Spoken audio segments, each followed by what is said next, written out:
15 जुलाई 2022 के editorial and article analysis में मैं प्रशांत पावानी आप सभी का बहुत बहुत हार्दिक रूप से स्वागत करता हूं। I hope you are learning good my dear friends. आज हमारे टेबल पर है 4 इंटरेस्टिंग टॉपिक्स। इसमें सबसे पहला टॉपिक है इट्स व्हाट एमपीज यानी कि मेंबर ऑफ पार्लियामेंट्स डू।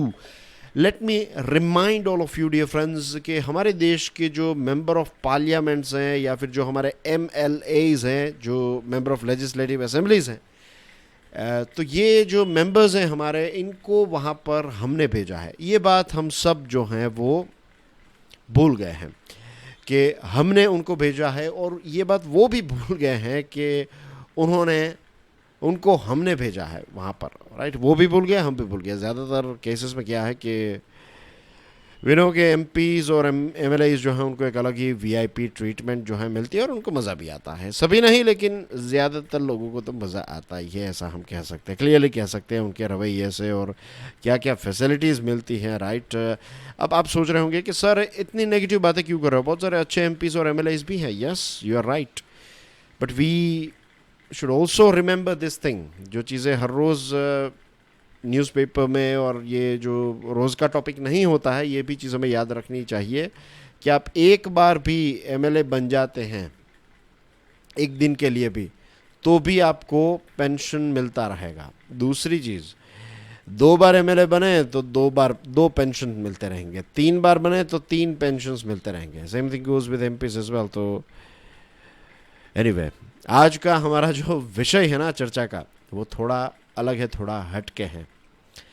हाल ही में लोकसभा सेक्रेटरीट ने, यानी कि लोकसभा की जो ऑफिस है, तो इसने एक लिस्ट पब्लिश किया है, the list of unparliamentary words and phrases. कुछ ऐसे शब्द, कुछ ऐसे फ्रेजेस, वाक्य, जिनका इस्तेमाल जो है वो पार्लियामेंट में आपको नहीं करना है। ऐसा एक लिस्ट जो है वो रिलीज़ किया गया है बाय लोकसभा सेक्रेटरीट, और ऑपोजिशन लीडर्स जो है वो इस चीज़ से काफ़ी नाराज़ हैं, वो खुश नहीं है। उनका कहना यह है कि सरकार जो है वो हमें गैग करने की कोशिश कर रही है, यानी कि हमारा मुंह जो है वो सिलने की कोशिश कर रही है। हमारे फिर क्या हम कुछ बोल ही नहीं पाएंगे, हम हमारा गुस्सा कैसे व्यक्त कर पाएंगे, और ये फ्रीडम ऑफ एक्सप्रेशन के ऊपर एक प्रकार का आप कंट्रोल लगाने की कोशिश कर रहे हैं। बहुत सारी ऐसी चीज़ें जो हैं वो डायरेक्टली इनडायरेक्टली हमें सुनने को मिल रही हैं। ऑपोजिशन लीडर्स जो हैं वो इस बात से खुश बिल्कुल नहीं हैं। आपने भी शायद पहली बार सुना होगा अनपार्लियामेंट्री वर्ड्स एंड फ्रेजेस, ऐसे शब्द का इस्तेमाल जो हमें पार्लियामेंट में नहीं करना चाहिए। नाउ द थिंग इज़ के पार्लियामेंट जो हैं, राइट, ये एप्रोप्रिएट एक्सप्रेशन वाली जो बात है, ये ऐसा नहीं कि आज से चल रही है। ये 1950s से इस प्रकार के जो शब्द हैं, इस प्रकार के जो फ्रेजेस हैं, उनको पब्लिश किया जाता है ये बताने के लिए कि कौन से ऐसे शब्द हैं जो एप्रोप्रिएट हैं पार्लियामेंट में बात करने के लिए। पार्लियामेंट में अगर आप कोई अपनी बात रखना चाहते हैं तो कौन से शब्दों का इस्तेमाल आपको नहीं करना है। वो चीज़ों का लिस्ट जो है 1950 से आ रहा है, और ये कोई डिक्टाट नहीं है, कोई ऐसी दादागिरी नहीं है, राइट। और ये सिर्फ हमारे देश भारत में नहीं, कॉमनवेल्थ कंट्रीज़ में भी ये चीज़ जो है वो होती रहती हैं। इस प्रकार का लिस्ट जो है वो निकाला जाता है, और ये लिस्ट जो है वो तैयार कौन करता है, तो ऑफ कोर्स लोकसभा या फिर जो हाउस है उसका सेक्रेटरीट, पूरी एक ऑफिस होती है, राइट डियर फ्रेंड्स। इसमें IAS ऑफिसर एक्सेट्रा पूरा एक स्टाफ रहता है जो सारी चीज़ों को संभालता है। ऐसा नहीं है कि पार्लियामेंट की बिल्डिंग जो हमें बाहर से दिखती हैं, राइट, फिर जो हाउसेस हैं वो फिर जब सेशन में नहीं होते तो ऐसा नहीं है कि वो ऐसे ही खाली पड़े होते हैं, राइट। वहाँ पर ये भले ही यहाँ पर ये हॉल्स खाली हो, इसकी साफ़ सफाई का स्टाफ है, फिर लाइब्रेरी है, फिर कितनी सारी कैंटीन है अंदर, right, and there are so many other places as well. इसको खर्च को चलाने की ऑफिस और clerks and so many layers are there. तो जैसे मैंने आपको बताया, इंडिया और कॉमनवेल्थ कंट्रीज़ में ये चल रहा है, और जो प्रिसाइडिंग ऑफिसर्स हैं, राइट, पार्लियामेंट के और असेंबली प्रोसीडिंग्स के, तो उनके द्वारा जो रूलिंग, उनके द्वारा जो चीज़ें कही जाती हैं, कई बार कोई ऐसी सेशन है, कोई मीटिंग है, तो उसमें कोई शब्द का इस्तेमाल हुआ और फिर बाद में तय किया गया कि नहीं नहीं, ऐसे शब्दों का इस्तेमाल यूज़ नहीं करना चाहिए, बराबर नहीं है, इस चीज़ को आप रिकॉर्ड मत कीजिएगा। बिकॉज आपको शायद पता होगा, पार्लियामेंट जो होती है हमारी दोस्तों, आपने ये वेल देखा है ना, ये बीच में ऐसी खाली जगह रहती है, ये सारी सिटिंग्स हैं, और बीच में जो वेल रहता है, यहाँ पर प्रिसाइडिंग ऑफिसर बैठते हैं, तो यहाँ पर कुछ लोग बैठे हुए होते हैं। तो वो चीज़ों को ऑन द स्पॉट लिखते हैं। सारी चीज़ें जो हैं वो रिकॉर्ड होती हैं। अगर आप कोई भी शब्दों का इस्तेमाल वहाँ पर करते हैं तो वो सारी चीज़ें जो हैं वो रिकॉर्ड की जाती। जब आपकी स्पीच आती है तब वो जो शोरगुल्ला होता है तब उस टाइम पर ऐसा नहीं लिखा जाता कि crowd crowd crowd crowd is shouting etcetera, ऐसा नहीं है। बट लॉजिकल बात समझिए कि अगर आपका टर्न है बोलने का तो वो सारी चीज़ें जो हैं वो लिखी जाएगी और वो हमेशा के लिए रिकॉर्ड में रखी जाएगी। तो पहली जो मीटिंग हुई तब से लेकर आज तक सारी चीज़ें जो हैं वो रिकॉर्ड में हैं हमारे पास। और कई बार हम न्यूज़ में भी देखते हैं ना, हम आर्टिकल्स को देखते हैं, पढ़ते हैं, उसमें लिखा हुआ होता है कि 2016 में पार्लियामेंट ने ऑपोजिशन के लीडर ने या फिर पार्लियामेंट में किसी XYZ मंत्री ने ये कहा था, वो कहा था, एक्सेट्रा। तो वो सारी चीज़ें रिकॉर्डेड हैं, इसलिए उनको एक्सेस किया जा सकता है। तो ये जो लिस्ट है वो प्रिसाइडिंग ऑफिसर के द्वारा ही निकाला जाता है। और लोकसभा के जो हमारे स्पीकर हैं ओम बिरला साहब, उन्होंने कहा है कि कोई भी शब्द जो हैं उसको बैन नहीं किया गया है। There is a difference between ban and not using some words. The thing is के प्रिसाइडिंग ऑफिसर्स जो हैं वो क्या करेंगे, वो एक्सपंज कर देंगे कुछ ऐसे रिमार्क्स को जो अनएक्सेप्टेबल हैं, राइट। एक्सपंज यानी कि उसको हटाया जाएगा। आप कोई सेंटेंस बोल रहे हैं और उसमें कोई अभद्र शब्द हैं, कोई ऐसा शब्द यूज़ कर रहे हैं, तो फिर उस शब्द को या फिर उस सेंटेंस को हटाया जाएगा, राइट। और ये होते आया है। फॉर एग्जांपल एक शब्द है लेट्स से कि इनकॉम्पिटेंट, राइट। तो ये शब्द अगर पार्लियामेंट का जो लिस्ट निकाला है कि ये शब्द जो है वो पार्लियामेंट अप्रोप्रिएट नहीं है, तो आप इनकॉम्पिटेंट की जगह आप कॉम्पिटेंस इन क्वेश्चन या फिर कॉम्पिटेंस इज इन क्वेश्चन, ऐसा एक शब्द, ऐसा एक फ्रेज यूज़ कर सकते हैं। अगर ये शब्द अलाउड नहीं है तो आप ऐसे ही यूज़ कीजिए, राइट। थोड़ी मेहनत लगेगी, लेकिन you can obviously work around it. और ये तो चलो अच्छी बात है कि पार्लियामेंट का डेकोरा और ये सारी चीज़ें जो हैं वो मेंटेन रहे। इसी के साथ साथ वी हैव टू अंडरस्टैंड कि जो हमारा हाउस है उसकी डिस्कशन जो है वो लाइवली होनी चाहिए, उसकी लाइवलीनेस जो है वो ख़त्म नहीं होनी चाहिए। लिस्ट निकाला है, अच्छी बात है, राइट, बट लाइवलीनेस जो है वो ख़त्म नहीं होनी चाहिए। और हमारी डेमोक्रेसी जो है ये मैच्योर होती जा रही है। It's not a matured yet, right, we are still maturing. तो ऐसी वॉल्यूबल और वॉलेटाइल डेमोक्रेसी जो होती है हमारे देश, एक डेवलपिंग देश की, तो ऐसा देश में तो आपको ये अप्स एंड डाउन्स दिखने को मिलेंगे। तो वो जो अप्स एंड डाउन्स है ना, those are also part of our maturity. और सबसे इम्पोर्टेंट चीज़ है कि एक पार्लियामेंट है उसको कौन सी चीज़ों के आधार पर जज किया जाता है। इसको क्वालिटी ऑफ डिबेट और लॉ मेकिंग के आधार पर जज किया जाता है। ये बात अच्छी है कि पिछले कुछ सालों के अंदर हमारे पार्लियामेंट की जो प्रोडक्टिविटी है वो इंक्रीज़ हुई है। That is good for the nation, but we have to also understand कि बहुत सारे ऐसे लॉज भी हमने बनाए हैं जिनकी वजह से बहुत सारे केसेस भी जो हैं वो फाइल होते रहते हैं। कुछ समय पहले आपको याद होगा CJI रमन्ना साहब ने कहा था कि पार्लियामेंट जो है वो अच्छी तरीके से डिलिब्रेशन, बातचीत करके गहराई में उतर कर लॉज बनाएं, क्योंकि हड़बड़ी में आप लॉ बनाते हैं और फिर केसेस फाइल होते हैं और फिर जुडिशरी जो है वो ऐसे ट्राइबल मैटर्स में जो है वो बिजी रहती हैं। डेफिनेटली कोई कॉम्प्लेक्स अगर इश्यू हैं तो पार्लियामेंट्री कमेटी के हवाले वो कर देना चाहिए। और हाउस की जो डिबेट्स हैं वो भी डीप होनी चाहिए। हमने इससे पहले बात की थी, मैंने एक USA का एग्जांपल दिया था कि एक टॉपिक को लेकर USA जो है उसमें लगभग 21 आवर्स डिस्कशन हुई चीज़ों को लेकर, राइट। तो इतना वक्त दिया जाता है। तो debates are important, dissent is important, debate is important, and right शब्दों का इस्तेमाल करना है। But we have to understand कि quality discussion is the key here. आपकी स्क्रीन पर एक छोटी सी फैक्ट्री का फोटो है, right. Today we are going to talk about Ukraine और रशिया के बीच में जो युद्ध चल रहा है दोस्तों। तो इसका काला सच आज हम समझने वाले हैं, देखने वाले हैं, डिस्कस करने वाले हैं।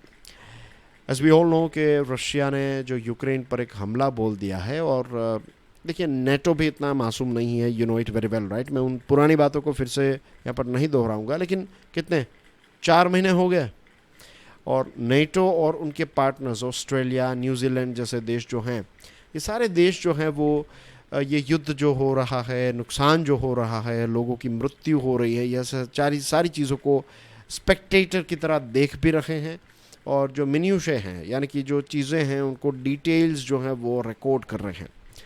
इससे ज़्यादा उनसे क्या कुछ हो भी पाएगा? All this spectators had also collectively sanctioned Moscow. ये सारे के सारे जो स्पेक्टेटर्स हैं उन्होंने सैंक्शंस भी लगाए हैं मॉस्को पर। और ये एक चीज़ हो गई, राइट? ए, उन्होंने सैंक्शंस लगाए।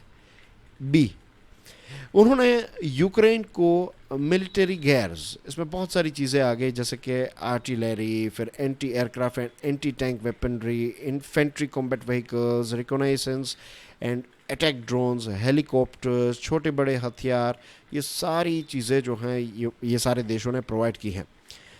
अब आप कह रहे होंगे कि ये सारी चीज़ें प्रोवाइड की है तो फिर हम ऐसे इनको स्पेक्टेटर्स क्यों कह रहे हैं? ये सारे देश तो अच्छे देश है ना कि वो ये सारा सामान जो है वो यूक्रेन को पहुंचा रहे हैं क्योंकि रशिया जो है वो गलत है, etcetera etcetera. But the thing is, ख़ास करके अगर हम यूएसए की बात करें तो अनफॉर्चुनेटली ऐसा देश है या फिर ऐसी माइंडसेट है उनका, देखिए कि उनकी कंपनीज जो है ना वो प्रॉफिट बुक कर रही हैं। बड़ी बड़ी कंपनीज का अगर मैं नाम लिखूं यहाँ पर तो एक है रेथियोन। आपने इसका नाम शायद ना सुना हो क्योंकि ये हथियार बनाने वाली कंपनी है। लॉकहीड मार्टिन, ये दोनों है ना यूएसए की कंपनीज हैं और दुनिया की सबसे बड़ी दो हथियार बनाने वाली कंपनीज हैं। और पता है इन कंपनीज ने अपने इन्वेस्टर्स को क्या कहा? क्या कहा होगा? सोचिए, ऐसे शब्दों का इस्तेमाल किया है आप सोच भी नहीं सकते। उन्होंने अपने इन्वेस्टर्स को ये कहा है कि Ukraine conflict is good for business. Raytheon और लॉकहीड मार्टिन ने अपने इन्वेस्टर्स को कहा है कि Ukraine conflict is good for business. समझ में आ गई सारी बातें आपको? एक ही सेंटेंस और सारी चीज़ें समझ में आ गई। और इसी के साथ साथ मैंने दोस्तों कई बार ये भी बात बताई है आपको कि फियर जो है ना वो एक ग्लू की तरह भी काम करता है। डर की वजह से हम सीसीटीवी कैमरास डलवाते हैं, डर की वजह से बहुत सारे लोग जो हैं वो गार्ड डॉग्स पालते हैं, डर की वजह से लोग जो हैं वो फेंसिंग और दूसरी ऑटोमेशन और बहुत सारी चीज़ें अपने घर में डलवाते हैं। इसमें कोई गलत बात नहीं है। Security is good. सिक्योरिटी का मतलब ये नहीं है कि डर नहीं है, चलो ऐसे ही कोई भी आ जाओ, मैं दरवाज़ा नहीं रखूँगा, देखता हूँ कौन माइका लाल मेरे घर में एंटर करेगा, दैट्स फुलिशनेस। लेकिन जब फियर जो है वो इतना हावी हो जाए, अगर आपके सोसाइटी में ये बहुत ही प्रैक्टिकल चीज़ है, आपकी सोसाइटी में एक बार चोर आ जाए, सीसीटीवी वालों की दुकान जो है वो चल जाएगी। अगर एक बार, किसको वो फ़ायदा होगा वी डोंट नो, कोई भी सीसीटीवी वाले की दुकान पर जा जाए, लेकिन इंडस्ट्री को फ़ायदा होगा कि अगर सोसाइटी में कहीं पर चोर आ गया, चोरी करने की कोशिश की और फेल्ड अटेम्प्ट भी रहा तो भी लोग जो हैं वो सीसीटीवी और ये सारी चीज़ें ख़रीदना स्टार्ट कर देंगे। क्यों? क्योंकि ऐसा कुछ भी हो सकता है। Same thing goes here. Russia ने यूक्रेन पर अटैक किया, कल आपके देश पर भी अटैक कर सकता है। ये जो भय है ना, ये भय की वजह से ये रेथियोन और लॉकहीड मार्टिन जैसी कंपनीज को काफ़ी ज़्यादा फ़ायदा हो रहा है। और जो नेटो के अलग अलग देश हैं तो वो अपनी फिर से आर्मीज़ जो हैं, अपनी मिलिट्रीज जो हैं उनको री आर्म्ड कर रहे हैं, यानी कि फिर से उनको नए लेटेस्ट हथियार्स और बहुत बड़े बड़े ऑर्डर्स वो दे रहे हैं कि हमें ये चाहिए वो चाहिए एक्सेट्रा। पता नहीं कब यूक्रेन जैसी सिचुएशन हो जाए, we can not take risk. वहाँ पर ये एक भय का माहौल जो है वो, इसका काफ़ी अच्छी तरीके से फ़ायदा जो है वो ये कंपनीज़ को मिल रहा है। अब ये युद्ध कब ख़त्म होगा वी डोंट नो। जो नेटो के हेड हैं, right, I forgot his name, Stoltenberg उनकी सरनेम है, तो उन्होंने ये कहा कि इसको सालों लग सकते हैं। कुछ एनालिसिस ये कहते हैं कि कुछ महीनों के अंदर ये युद्ध ख़त्म होगा, बट वी डोंट नो, कुछ महीने भी हो सकते हैं और कुछ साल भी हो सकते हैं। और इतने समय में वी कैन अंडरस्टैंड कि ये सारे देश जो हैं ये अपनी अपनी आर्मीज़ को अपग्रेड करेंगे तो कितना सारा फ़ायदा होगा। और G7 देशों की मीटिंग हुई जर्मनी में। दुनिया के सबसे पैसे वाले, दुनिया के सबसे मिलिटरली पावरफुल नेशंस हैं ये G7 के देश। और ये सारे देश जो हैं वो मिलकर, मीन्स उन्होंने एग्री किया कि वो मॉस्को पर सैंक्शंस लगाएंगे एंड थिंग्स लाइक दैट, लेकिन आज भी यही सारे देश जो हैं वो रशिया से बड़ी मात्रा में ऑयल एंड गैस जो है, सभी नहीं लेकिन कुछ ऑयल एंड गैस जो हैं वो आज भी हर रोज़ रशिया से ख़रीदते हैं। रशिया की सबसे बड़ी इनकम जो है that is oil and gas. और let me tell you, Europe की बात करें हम तो यूरोपियन यूनियन जो है उसमें 27 देश हैं। कितने? 27। 20 देश जो हैं वो आज भी रशिया से ऑयल एंड गैस खरीदते हैं और इतने डिपेंडेंट हैं। कुछ छोटे बड़े देश तो इतने डिपेंडेंट हैं 100%। अगर रशिया का ऑयल यहाँ पर ख़त्म हो गया, मीन्स अगर सैंक्शंस लगे और यहाँ पर पहुँचना ख़त्म हो गया, तो उनकी हालत जो है वो ख़राब हो जाएगी। और रशिया का तेल जो है वो आज भी उतना ही जा रहा है। और मीन्स रुबेल जो है, रशियन रुबेल, उसकी कीमत इतनी ज़्यादा बढ़ गई, डॉलर्स पर बैन आ गया। अब आप उनके साथ ट्रेड करना है, you can use Rubel and you can do the trading. तो रशियन रुबेल जो है वो वर्ल्ड्स बेस्ट परफॉर्मिंग करेंसी बन गया। जब आपके देश की currency, I am not saying कि most valuable, right, best performing, तो इनडायरेक्टली क्या हुआ कि आपकी जो वेल्थ है, अगर आप रशियन हैं और आपकी प्रॉपर्टी रशिया में है तो आपकी वेल्थ जो है वो इंक्रीज़ हो जाएगी।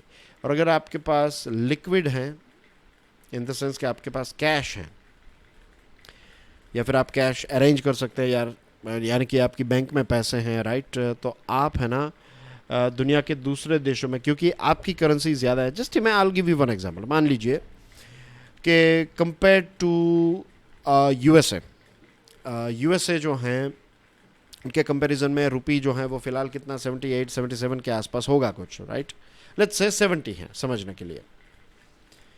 70 रुपी $1, राइट, आप जस्ट इसको समझ लीजिए।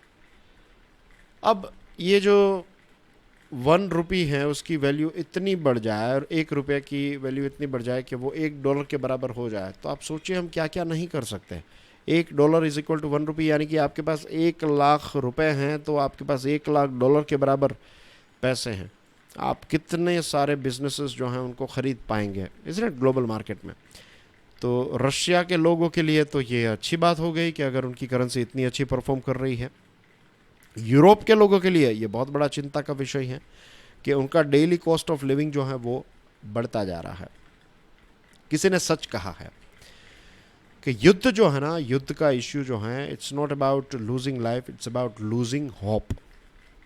Loss of hope and not loss of lives is what decides the issue of war. और जब एक आशा चली गई कि अब कुछ नहीं होगा यूक्रेन का, रशिया को नहीं रोक पाएंगे, ये सारी चीज़ें जब फैलने लगती है, लोग ऐसी सारी चीज़ों में जब मानने लगते हैं, तो युद्ध जो है उसका जो एक इम्पैक्ट है वो और ज़्यादा सीवियर हो जाता है। I hope things are clear to you. Sri Lanka, right, Sri Lanka की सिचुएशन वी ऑल नो, इससे पहले भी हमने इसके बारे में डिस्कशन की थी। गोतबाया राजपक्षे साहब जो हैं उन्होंने फाइनली रेजिग्नेशन दे दिया। 13 को देने वाले थे लेकिन उन्होंने 14 को दिया और एयरफोर्स का प्लेन लेकर चुपके से देश को छोड़कर भाग गए। मालदीव्स गए, फिर वहाँ से सिंगापुर गए, फिर उसके बाद दूसरे देश में गए। अब ऐसा क्यों किया उन्होंने? क्योंकि जब तक आप प्रेसिडेंट है ना तो आपको इम्यूनिटी मिलती रहेगी, राइट, आपको एंट्री मिल जाएगी, आप ऑफिशियल प्रेसिडेंट है उस देश के, और एक बार आपको परमिट शमिट सारी चीज़ें मिल गई, फिर उसके बाद आप रेजिग्नेशन दे दीजिए, यू नो। तो ये एक ऐसी ट्रिक जो है, इसका बेनिफिट लेने की कोशिश की। अगर वहाँ पर रहते तो शायद लोग जो हैं वो उनको मार डालते। अब करंट प्राइम मिनिस्टर जो हैं उनके कॉन्स्टिट्यूशन में ऐसा है श्रीलंका के, अब उसको आपको पढ़ने की ज़रूरत नहीं है, समझ जाएंगे आप, कि अगर प्रेसिडेंट जो है वो देश के बाहर है और प्रेसिडेंट अपने पावर का इस्तेमाल नहीं कर पा रहे फॉर वट एवर रीज़न, तो प्राइम मिनिस्टर जो है उनको ये पावर्स दिया जा सकता है। तो करंट प्राइम मिनिस्टर जो है वो प्रेसिडेंट के तौर पर एक्ट करेंगे तब तक जब तक कोई प्रेसिडेंट इलेक्ट नहीं हो जाता, तब तक। और मिस्टर विक्रमासिंघे, रनिल विक्रमासिंघे, इनकी तस्वीर भी मैंने आपको बताई थी। तो मिस्टर विक्रमासिंघे जो हैं उन्होंने मिलिट्री को ये कहा है कि कुछ भी कीजिए, do what ever is needed to restore order. Now ये वॉट एवर जो है दैट इज़ नॉट गुड।